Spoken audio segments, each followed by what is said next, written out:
কেন রিয়াল মাদ্রিদের স্ট্রাইকারকে কিডন্যাপ করা হয়েছিল? 1963-তে রিয়াল মাদ্রিদ স্কোয়াড ভেনেজুয়েলাতে যায় এক ফ্রেন্ডলি ম্যাচ খেলতে। তখন রিয়াল মাদ্রিদের স্ট্রাইকার ছিল Argentine legend Alfredo Di Stefano.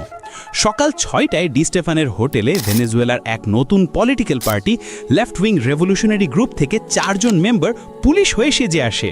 দরজা নক করে ডি স্টেফানোকে বলে তারা ডোপিং টেস্টের জন্য এসেছে, আর ডি স্টেফানোকে হোটেলের নিচে নিয়ে যায় আর নিচে নিয়ে গাড়িতে তুলে কিডন্যাপ করে ফেলে।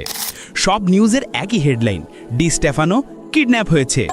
তখন left wing revolutionary group leader Paul Dirio জানায় তারা ডি স্টেফানোকে কোনো হার্ম করবে না, 3 দিন পরে তাকে ছেড়ে দিবে। এই কাজ করেছে তাদের নতুন পলিটিক্যাল পার্টির পাবলিসিটি পাওয়ার জন্যে। কিডন্যাপ হওয়ার পরেও ডি স্টেফানো তাদের সাথে খুব চিল মুডেই ছিল, দাবা খেলে, গল্প করে। 3 দিন পরে ডি স্টেফানোকে হোটেল থেকে কিছু দূরে ছেড়ে দেয়, আর ডি স্টেফানো হোটেলে হেঁটেই চলে আসে। আর পরের দিন ডি স্টেফানো সেই ফ্রেন্ডলি ম্যাচে গোল করে।